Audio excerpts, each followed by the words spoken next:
उसका 50% concentration body से बाहर एलिमिनेट होने के लिए कितना टाइम लगेगा। तो दूसरे ड्रग्स की जो बायो अवेलेबिलिटी है वो डिक्रीज होने का रिस्क ज़्यादा होता है। तो इसका आंसर होना चाहिए option D. Hello champions, pharmacy India pro channel पे आप सभी का स्वागत है। आज हम डिस्कस करेंगे एक इम्पॉर्टेंट टॉपिक फार्माकोकाइनेटिक्स। इसके 20 एमसीक्यूज को आज हम डिस्कस करने वाले हैं। फार्मेसी इंडिया से जुड़ने के लिए आप प्ले स्टोर से pharmacy India mobile application download कर सकते हैं और इसी के साथ फार्मेसी इंडिया की वेबसाइट pharmacyindia.co.in इसे विजिट कर लेना, ताकि आपको latest updates, job updates, college details, इन सब की इंफॉर्मेशन जो है वो टाइम टू टाइम मिलती रहे। इसी के साथ आप इस पर्टिकुलर व्हाट्सएप और जो टेलीग्राम की लिंक है इस वीडियो के डिस्क्रिप्शन बॉक्स में ऐड की है, उसके ऊपर क्लिक करके फार्मेसी इंडिया के ऑफिशियल ग्रुप से आप जुड़ सकते हैं। और हमारे जो अदर चैनल्स हैं जैसे कि pharmacy India main channel, pharmacy India plus channel, pharmacy India jobs channel, इन्हें आप चेक कर सकते हैं रिस्पेक्टिव इन्फॉर्मेशन के लिए। जैसे कि मेन चैनल जो है ऑल कॉम्पिटिटिव एग्जाम्स की प्रिपरेशन में आपकी मदद करेगा। अगर आप सेमेस्टर एग्जाम की प्रिपरेशन कर रहे हो तो फार्मेसी इंडिया प्लस चैनल आपकी हेल्प करेगा। अगर आप जॉब के लिए सर्च कर रहे हो तो फार्मेसी इंडिया जॉब्स आपके लिए है। तो इन चैनल्स को आप चेक कर सकते हैं। तो चलो शुरू करते हैं। पहला क्वेश्चन, इनमें से कौन सा एंजाइम है जो आपके बॉडी के अंदर लिवर प्रोड्यूस करता है एंड 50% से भी ज़्यादा ड्रग्स इस पर्टिकुलर एंजाइम की मदद से मेटाबोलाइज होता है। क्वेश्चन बड़ा इजी है। हमारा लिवर बहुत सारे एंजाइम्स को प्रोड्यूस करता है, लेकिन इनमें से एक ऐसा एंजाइम है जो जितने भी मेडिसिन हम लाइफ टाइम में कंज्यूम करते हैं उसमें से 50% या उससे भी ज़्यादा ड्रग्स का मेटाबॉलिज्म ये अकेला एंजाइम कर लेता है। Option A cytochrome 3A4, option B cytochrome 1AC, option C cytochrome 1A1, option D cytochrome 2B6। बड़ा इजी क्वेश्चन है। साइटोक्रोम 3A4 जो है ये पर्टिकुलर एंजाइम आपके बॉडी के अंदर मैक्सिमम ड्रग्स का मेटाबॉलिज्म अकेले कर लेता है, और उसके साथ और इसका पार्टनर होता है जिसका नाम है साइटोक्रोम 2C19। ये जो दो एंजाइम्स हैं ये इंपॉर्टेंट एंजाइम्स हैं। मेजॉरिटी ऑफ द ड्रग्स आपके बॉडी के अंदर अगर मेटाबोलाइज हो रहा है तो उसके लिए जो रिस्पॉन्सिबल एंजाइम है वो है साइटोक्रोम 3A4। तो इसका आंसर होना चाहिए ऑप्शन है। याद रखना साइटोक्रोम फैमिली बहुत इंपॉर्टेंट है, माइक्रोसोमल कैटेगरी में आती है, लिवर के अंदर प्रोड्यूस होती है एंड मैक्सिमम ड्रग्स का मेटाबॉलिज्म यही लोग करता है। दूसरा क्वेश्चन, साइटोक्रोम P450 का स्पेशल कैरेक्टर क्या है? Option A they can catalyse aromatic and aliphatic hydroxylation located in the lipophilic environment of mitochondrial membrane, catalyze OSN methylation reaction और catalyzed conjugation reaction। तो जनरली साइटोक्रोम P450 जो enzymes हैं वो aromatic and aliphatic hydroxylation में participate करता है। Hydroxyl group को add करने से उस कंपाउंड की जो वाटर सोल्युबिलिटी है वो बढ़ती है और इससे वो मेडिसिन जल्दी आपके किडनी से इजीली एक्सक्रीट हो सकती है। तो इस क्वेश्चन का सही जवाब होना चाहिए ऑप्शन ए, ऑप्शन ए। तो साइटोक्रोम P450 माइक्रोसोमल कैटेगरी में आता है, ये तो हमने डिस्कस कर लिया है। तो ऐसी एक और कैटेगरी होती है जिन्हें हम बोलते हैं non microsomal enzymes. Non microsomal enzymes कहाँ पे प्रोड्यूस होते हैं? Outside the liver. लिवर के अलावा बाकी के जो ऑर्गन्स हैं उनमें जो एंजाइम्स प्रोड्यूस होते हैं these are non microsomal. Example amidases and दूसरे होते हैं हिस्टोरेजेस। ये उनके बेसिक एग्जाम्पल्स हैं। Which of the following respective phase 1 and phase 2 reaction are the most common drug biotransformation reaction? इन चार ऑप्शंस में से वो कौन सा ऑप्शन है जो one of the most common phase 1 and phase 2 reaction है? ये सारी रिएक्शन फेज 1 में आती है एंड ये सारी रिएक्शन फेज 2 में आती है, लेकिन इसमें से ऑक्सीडेशन एंड ग्लूकुरोनाइड कॉन्जुगेशन जो है ये मोस्ट कॉमन है। ज्यादातर medicine oxidation and glucuronide conjugation को फॉलो करती है for its metabolism. And metabolism में जनरली क्या होता है? Conversion of active form of the drug into inactive form और lipophilic form into hydrophilic form, that is called as metabolism. तो इस क्वेश्चन का सही जवाब होना चाहिए ऑप्शन ए। आगे बढ़ते हैं। तो फेज 1 रिएक्शंस के एग्जाम्पल एंड फेज 2 रिएक्शंस के एग्जाम्पल पढ़ लीजिए, एग्जाम में यहां से क्वेश्चन आ सकता है। What is the effect of increase clearance on T half of a drug? आपने एक मेडिसिन कंज्यूम की, वो आपके बॉडी के अंदर प्रेजेंट है, लेकिन बॉडी इसे बहुत फास्ट एलिमिनेट कर रही है, आपके बॉडी से ये ड्रग बाहर जा रहा है, तो इस केस में जो टी हाफ है उसके साथ क्या होगा? ऑप्शन ए टी हाफ बढ़ेगा, option B T half decrease होगा, option C there is no effect on T half, option D depends upon bioavailability. तो जनरली क्लियरेंस जब इंक्रीज होता है इसका मतलब यह है उस पर्टिकुलर मेडिसिन का जो टी हाफ है वो डिक्रीज होने वाला है। टी हाफ का मतलब होता है वो मेडिसिन आपके बॉडी के अंदर जब है तो उसका 50% कॉन्सेंट्रेशन बॉडी से बाहर एलिमिनेट होने के लिए कितना टाइम लगेगा।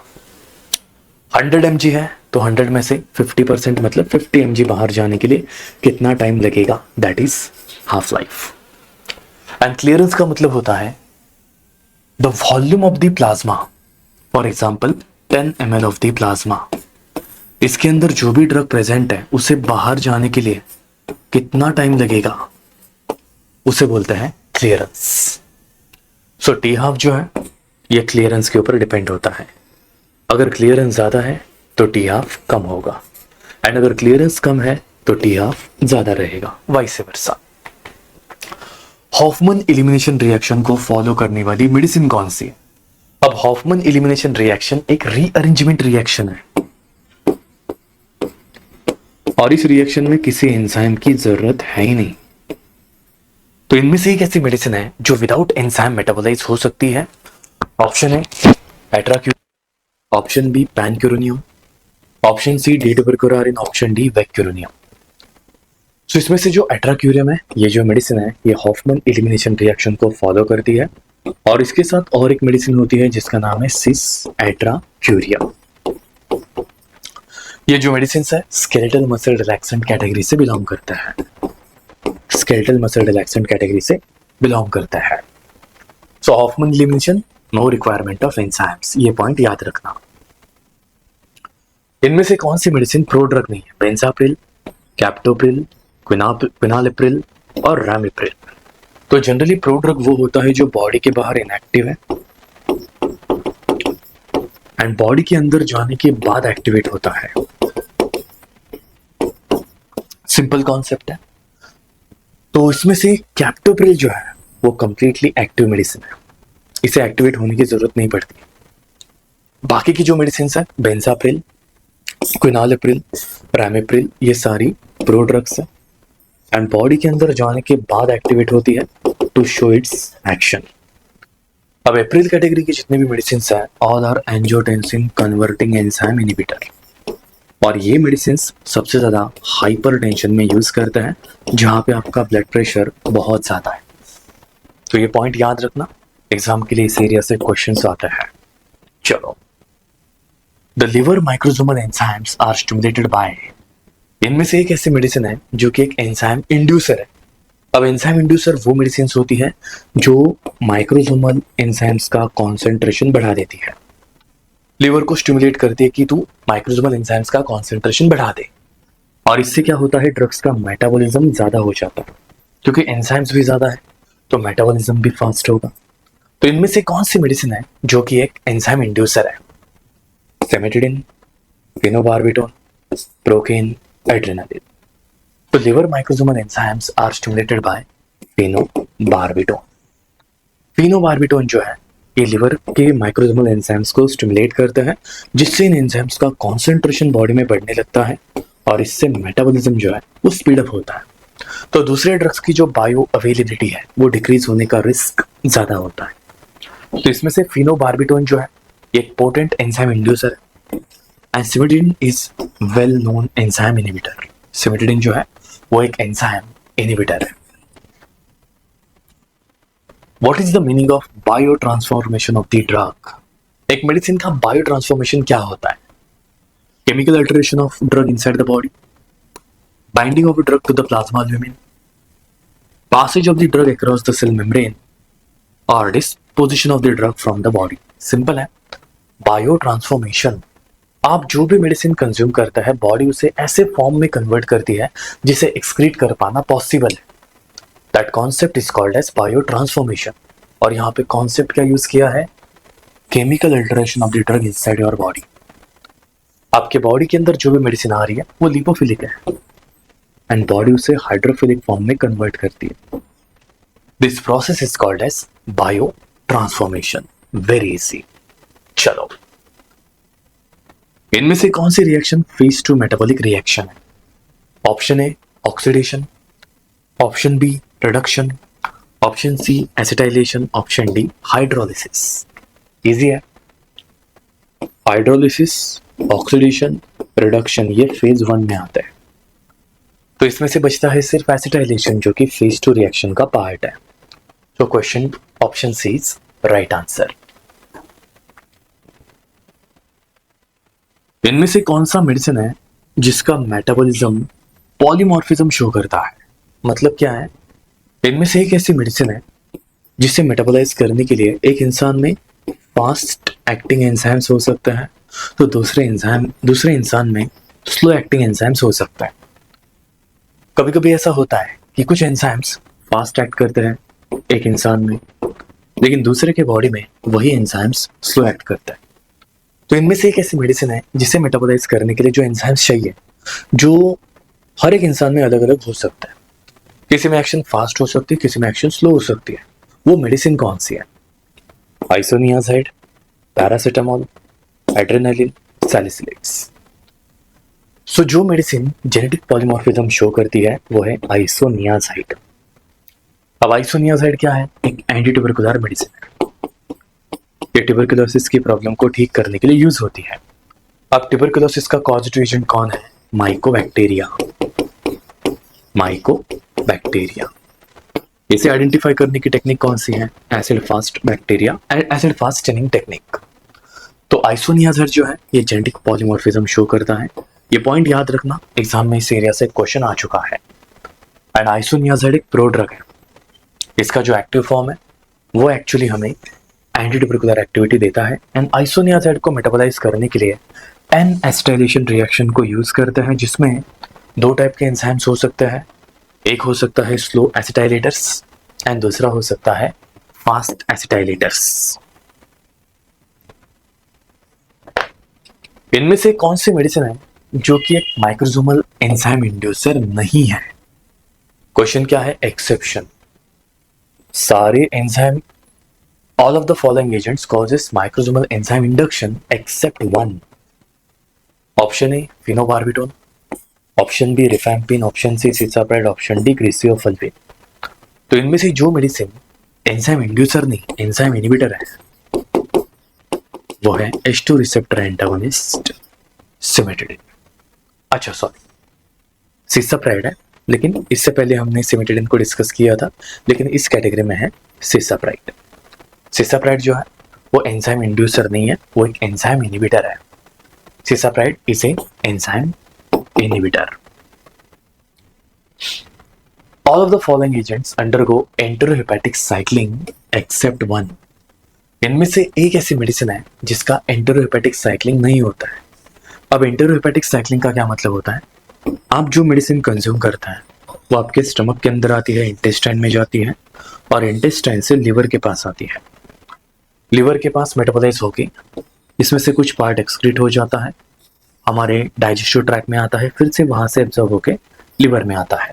ये तब तक होगा जब तक कि ये मेडिसिन कंप्लीटली लिपोफिलिक फॉर्म से हाइड्रोफिलिक फॉर्म में कन्वर्ट नहीं होती। ये साइक्लिंग कंटिन्यूसली चलता रहता है। तो इनमें से एक ऐसी मेडिसिन है जिसके साथ ये प्रोसेस नहीं होती। एम्पिसिन, रिफैम्पिसिन, ओरल कॉन्ट्रासेप्टिव्स, पैरासीटामोल। तो जनरली पैरासीटामोल जो है ये एंटेरोहेपेटिक साइक्लिंग शो नहीं करता है, इसके पास ऐसी कैपेसिटी नहीं है। बाकी की जो मेडिसिन है उनके साथ एंटेरोहेपेटिक साइक्लिंग होता है। ट्यूबुलर सीक्रेशन के रिगार्डिंग कौन सा स्टेटमेंट गलत है? अब ट्यूबुलर सीक्रेशन की प्रोसेस क्या होती है? It is an active transport process. ऐसी प्रोसेस जिसमें ब्लड में जो ड्रग प्रेजेंट है उसे हम यूरिन के अंदर ट्रांसफर कर देते हैं by using ATP.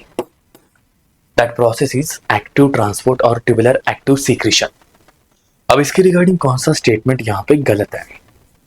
Different transporter system exist for acidic and basic drug. Yes, acidic drugs के लिए अलग ट्रांसपोर्टर्स होते हैं, बेसिक के लिए अलग होते हैं। Drugs utilising the same transport compete with each other. Yes, ये चैनल है, इससे ए ड्रग जा रहा है, बी भी जा रहा है, तो ये दोनों एक दूसरे के साथ कॉम्पीट कर सकते हैं। It is a passive transport process. No, ये एक एक्टिव ट्रांसपोर्ट प्रोसेस है जिसमें हम एटीपी का यूज करते हैं। Transport processes are bidirectional. Yes, एक अंदर आ सकता है, दूसरा बाहर जा सकता है, तो इसमें से एक ही ऑप्शन गलत है, that is option C, it is an active process. When the constant fraction of the drug in the plasma is eliminated per unit time, it is called as what? आपके बॉडी में XYZ amount में plasma present है, for example 50 ml plasma present है, एक portion है, इसमें 10 milligram drug present है। तो इस 10 मिलीग्राम ड्रग को 50 ml में से बाहर निकलने के लिए जो टाइम लगेगा उसे हम क्या बोलेंगे? The constant fraction of the drug eliminated from the plasma per unit time is called as first order kinetics. ये फर्स्ट ऑर्डर काइनेटिक्स का प्रिंसिपल है। तो फर्स्ट ऑर्डर काइनेटिक्स में कांस्टेंट फ्रैक्शन एलिमिनेट होता है which is in the percentage, but in zero order kinetics constant amount eliminate होती है which is in milligram. ये चीज याद रखना। तो फर्स्ट ऑर्डर काइनेटिक्स जो है वो मोस्ट ऑफ द ड्रग्स के लिए एप्लीकेबल होता है for their elimination. At a toxic dose, zero order kinetics is seen in।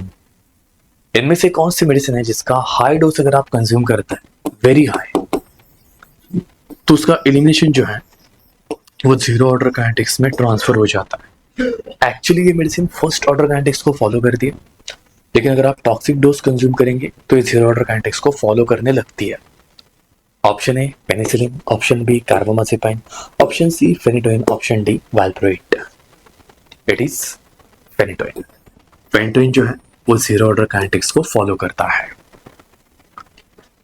Identify the false statement. इनमें से गलत स्टेटमेंट कौन सा है? A characteristic of a drugs eliminated by zero order kinetics process is that half life is not constant. जो भी drug zero order kinetics को follow करता है, क्या उनमें हाफ लाइफ कांस्टेंट नहीं होती है? नहीं होती, वो चेंज हो जाती है। The plasma drug concentration versus time curve for a drug eliminated by zero order kinetics is linear। जो मेडिसिन जीरो ऑर्डर काइनेटिक्स को फॉलो करती है उनका plasma concentration time profile curve क्या लीनियर होता है? Yes, it is true. A fundamental characteristics of all first order pharmacokinetics process is that rate of the process is proportional to the drug concentration. Yes, first order kinetics में जो भी elimination rate है वो drug के concentration के ऊपर depend होता है। A characteristic of absorption by lipid diffusion is its saturation at high drug concentration. No, कैसा है, डिफ्यूजन में ड्रग मॉलिक्यूल जो है वो हाई कॉन्सेंट्रेशन से लो कॉन्सेंट्रेशन में ट्रेवल करता है, तो जितना कॉन्सेंट्रेशन ग्रेडियंट एक्टिव रहेगा उतना ही ट्रांसफर होता रहेगा, इसमें कोई भी ट्रांसपोर्टर का रोल है नहीं। तो बेसिकली सैचुरेशन इस केस में पॉसिबल नहीं है। सैचुरेशन कहाँ पे पॉसिबल है? जहाँ पे कैरियर मेडिएटेड ट्रांसपोर्ट को हम यूज करते हैं। सो इसका आंसर होना चाहिए ऑप्शन डी। थेरापेटिक इंडेक्स का फॉर्मूला क्या है? इजी फॉर्मूला है, इसका नाम है LED formula, lethal dose divide by effective dose. Lethal dose divide by effective dose, it is called as therapeutic index. Exam में ये क्वेश्चन आता है तो इसकी शॉर्ट ट्रिक जो है एलईडी फॉर्मूला, ये याद कर लीजिए। तो therapeutic index is the quantitative measurement of safety of the drug. जो मेडिसिन आप कंज्यूम कर रहे हो वो कितनी सेफ है उसका मेजरमेंट का जो पैरामीटर है that is therapeutic index. Okay, volume of distribution phenytoin का दिया है 70 लीटर, प्लाज्मा हाफ लाइफ है 1.5 आवर्स। हमें कैलकुलेट करना है टोटल क्लियरेंस, तो उसके लिए फॉर्मूला है clearance is equal to 0.693 multiply by VD divide by T half. अगर आप इस फॉर्मूला में ये वैल्यूज पुट करता है तो आपको आंसर मिलेगा 32.34 लीटर पर आवर। इसका जो क्लियरेंस है वो होना चाहिए 32.34 लीटर पर आवर। कैलकुलेशन यहाँ पे मेंशन है। तो यहाँ पे एसी इनहिबिटर सारे एनलिस्ट किए हैं, तो इनमें से कौन सी मेडिसिन प्रो ड्रग नहीं है, खुद एक्टिव है, उसे बॉडी के अंदर जाके एक्टिवेट होने की जरूरत नहीं होती है? Option A benazepril, option B captopril, option C quinapril, option D ramipril. तो ये क्वेश्चन हमारा हो चुका है। कैप्टोप्रिल जो है ये बेसिकली एक एक्टिव मेडिसिन है, एसी एंजाइम इनहिबिटर, लेकिन इनकी एक प्रॉब्लम होती है ड्राई कफ। इनके कारण हमें खांसी आने लगती है, ड्राई कफ होता है due to increase in the level of bradykinin. So ये जो एसी इनहिबिटर है, all are products they are inactive esters, और इन्हें एक्टिवेट करने के लिए हमारी बॉडी के कुछ एंजाइम्स हमारी मदद करता है, लेकिन कैप्टोप्रिल एंड लिस्नोप्रिल इसका एक्सेप्शन है। ये मेडिसिन मेजर एक्टिव मेडिसिन है जो ओरली आप ले सकते हैं, लेकिन इन मेडिसिन का जो एक्टिवेशन है वो रिक्वायर्ड नहीं है, बिकॉज ये सारे खुद एक्टिव मेडिसिन हैं। What is the meaning of metabolism of the drug? Simple है, conversion of lipid soluble drug into water soluble metabolites is called as metabolism. इसको और एक नाम से जाना जाता है जिसे हम बोलते हैं बायो ट्रांसफॉर्मेशन। Biotransformation. तो ऑप्शन है activation of the active drug, no. Conversion of the prodrug to active metabolite, no. Conversion of lipid soluble drug into water soluble metabolite, it is called as metabolism. तो ये थे हमारे top 20 questions from pharmacokinetics. ऐसी concepts को सीखने के लिए pharmacy India से जुड़े रहिए।